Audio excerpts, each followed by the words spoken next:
Hi everyone, it's Chenzo from Reality Art Pod, here to talk about The Traitors Season 4, Episode 4, titled Cut the Head Off the Snake. Last time on The Traitors, after the tragic murder in plain sight of Rob Sesternino, the Faithfuls finally decided to run the rush on football mommy traitor Donna Kelsey. Before I dive in, I put a link in the description to my playlist to catch up on my Traitors recaps. If you like the video, consider liking and subscribing, but let's dive into it. We pick back up where we left off. Eric, Kristen, Ron, and Caroline are tied to trees, and the executioner takes a swing on one of them. Flash forward to the next day. Faithfuls trickle into breakfast. Rob tells us his plan is to play as dumb as possible as he smiles and nods at the others. Monet's plan is basically to interrogate the at-risk players about their experience tied to the tree, but Traitor Lisa was never tied to that tree. Enter Ron, who did not die. No one is shocked, but the others do interrogate him. Ron says he heard the traitors walking around and heard 3 sets of feet pittering and pattering in the woods. Dorinda still resents Ron for leading the charge on Portia, telling us she still thinks he's a traitor. Michael tells us his plan for the day is to be chill, so we'll see how long this guy can be sweet and lovely. Next in is Traitor Lisa, who does a jig to celebrate surviving. When pressed about the night before, Lisa's shook and struggling to answer the questions, laying on thick the details about the henchman tying her to the maple tree as others give her dirty looks. Johnny points out that Lisa remembers there being an axe, but Ron didn't mention the axe, which makes Ron look sus. Next in is Eric, who also mentions the axe. Eric also tells us that he heard one of the traitors laughing when he was blindfolded, but won't tell us who. Flashback to the night before, when Caroline was met face to face by the traitors. Candace tells Caroline she talks too much. Lisa says, too bad,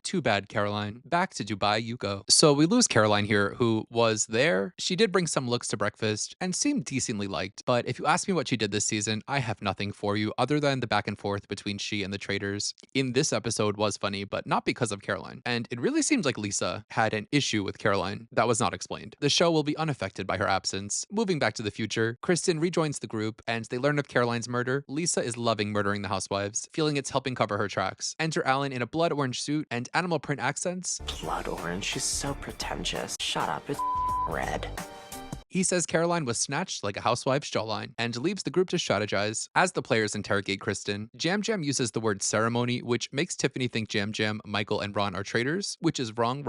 The group breaks up, taking a moment for best dressed at breakfast. For an unprecedented 3rd time in a row is Mora. I mean, come on, the hat, the patent leather dress, the color is delicious. She has no right, I repeat, no right, to do this week after week. The group breaks up. Tiffany is trying to keep the group rallied on voting for Ron, sharing her theory with Kristen, who's on board. Colton is feeling his oats after catching a traitor, and he's got his own plans, starting a campaign against Tiffany for making allies with Michael and acting suspicious in general. Rob loves this plan, saying Colton is smart but wrong and he loves it. Hardest working groundskeeper in Scotland, Fergus, is lighting a fire because players are heading to their challenge. On the way, a lot of Jeep action here. Colton tells Natalie and Kristen that he's coming for Tiffany. In her van, Tiffany's pushing her wrong agenda, and in a neutral Jeep, Monet talks about Colton wanting Tiffany out, and Candace defends Tiffany. Candace is still focused on targeting Ron. They get to their challenge where Alan has added a vest and hat with matching gems affixed to his face for no particular reason. Players will have to run into the woods to find spears, come back and stab one of the giant beasts. When they stab a beast, they have to shout out another player's name, making that player eligible for murder. In the end, 10 beasts will be speared, putting 10 players up for murder. As they strategize, Monet tells Candace that he's suspicious of Lisa, and Lisa joins their team. They get started. Colton finds a spear. He, Mark, and Kristen call Ron's name. Monet, Candace, Lisa, and Eric stab Tiffany. Tiffany says, now wait a minute, bitch. She's pissed. So she says she's about to stab one of the bitches who lit her up. She marches up and burns Monet. Tara, Dorinda, Rob, and Mora burn Michael. Michael gets revenge, repeatedly screaming Tara's name. Remember earlier when he said his plan was to be cool? As they're playing, Candace fills Lisa in that Monet is suspicious of Lisa. Rob carries Mora across the field. Am I the only one seeing this? Could these two be a thing? Fanny flutters? Their group burns Steven, followed by a burn on Lisa, Mora, Johnny, and a final spear from Mark Ballas, who decided he wanted to be on the show now that he's an expert spear finder, throwing the final spear into Jam Jam, who instantly assumes he's going to be killed and breaks down there in the field. Mora is annoyed with Jam Jam and tells the others he's pretending to cry for no reason. So we've got Ron, Tiffany, Monet, Michael, Tara, Lisa, Mora, Steven, Johnny, and Jam Jam up for murder. On the ride back home, Mora finds out that Ron burned her in the challenge, and she's pissed. Eric is nervous to bring up the laugh that he heard and is worried that he'll throw off the group. Back at the castle, Michael shovels food into his mouth like a pig in a trough, and Mora chants, "Get Ron out." Ron makes a genuine plea to the group, defending he's a faithful. In the kitchen, Colton continues his campaign against Tiffany. He runs this all over the castle. Candace calls this a mess.